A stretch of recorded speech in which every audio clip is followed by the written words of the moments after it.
all you need to know. But we actually kind of unexpectedly need to start this episode with news that I broke minutes before we went live here. And this had been gaining a little bit of steam, at these events. Bill Self, coach of the Kansas Jayhawks, and his assistant, Curtis Townsend, they were taken off of the road for the live July period for the entire month.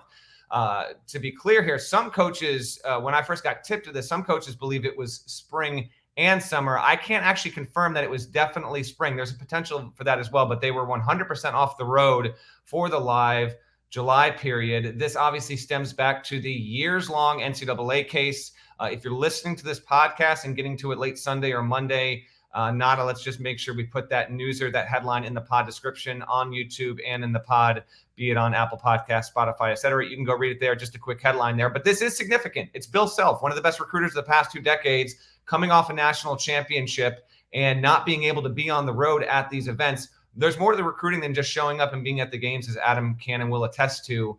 But still, let me just put it to you this way, Adam. Significant that Self, and that's 2 of the 4 that coaches can have. Programs can have 4 guys on the road, a head and usually 3 assistants, but you get 4 people across the country. They were down 2 of these guys in July.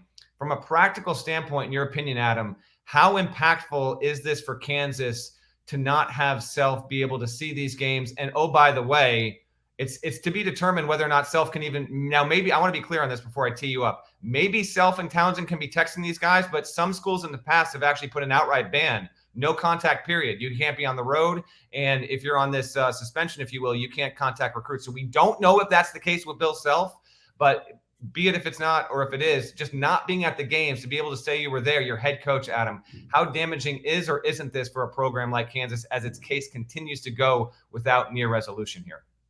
Coming off a national championship, I don't think this is all that damaging to Kansas. And what I would offer as proof to that is the fact that no one even recognized it until the last day of the recruiting period. You just broke the news about 20 minutes before the final game of the summer ended.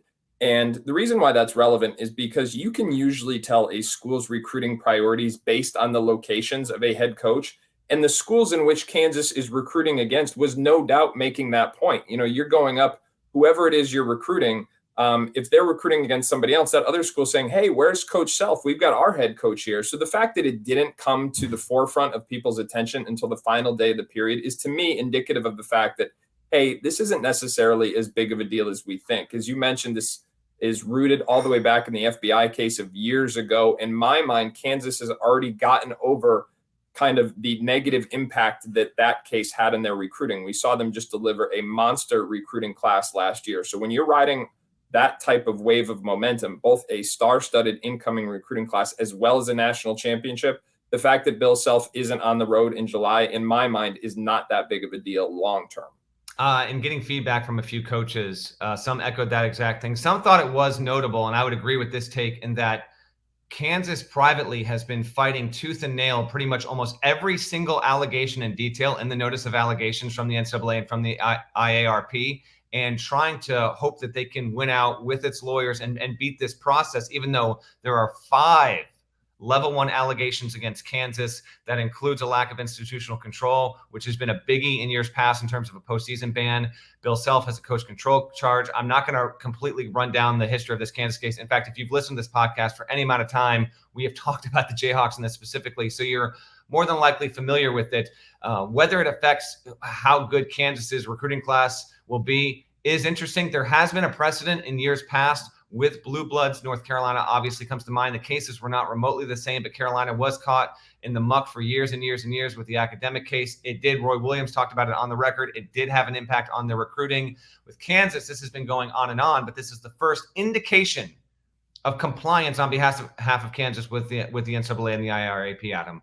And I think it did impact Kansas in recruiting without question initially. In fact, you could almost argue the fact that the team they just won the national championship with, they got multi-year players because of the fact that they couldn't get kind of the one and done or two and done type prospects that they were getting before the case happened. So I do think it impacted them in recruitment. As to, kind of the other variables in terms of what it might mean for their case, I'm admittedly not the expert on that. But in terms of what it means for the recruits who are contemplating their move, and is Kansas any less appealing because Bill Self isn't front and center. I don't believe that to be the case. Yeah, and you would know that as well, really, as anyone there. What we don't know is how long this is going to last. Will this be just the thing that ends in July? Coaches can go again in about mid-September to see recruits in person, see them at their high schools or at their prep schools. There's no game action again, basically until November. Right. And the key component here again is whether or not, recruits like to have communication with some coaches, whether or not that's just some of the staff or the entire staff remains to be seen. But it is a new spec. Go ahead, Adam. And I think that's far more important. They need to be able to talk and communicate to the head coach. They don't necessarily need to see him sitting front row, because if they can communicate with him, he's sitting here watching the stream just like everybody else and providing feedback, and they're in constant communication. It's really not a big deal. If they can't talk to the head coach, at that point, I think it becomes a potential obstacle. As if anyone's listening wondering, well, when's this Kansas case going to get resolved? That remains to be seen. I've been told by sources, and that got reiterated to me today. Bill Self and Kansas have not gone in front of the fire, if you will, and had their major hearing that they're waiting for. Like, I don't know if this has been reported or not, but Penny Hardaway in Memphis, they already did that. That they've already had their hearing. So the Memphis, which is not FBI related, the James Wiseman thing, Memphis is on a track to be resolved before Kansas. That's been the case the whole time. Arizona still has months to go. LSU still has months to go. The hope, I think, with Kansas was that this would be resolved by the time the season started. I guess there's still a window for that, but they have not gone and faced the jury here and had Self sit down in Indianapolis. We wait and see when that happens.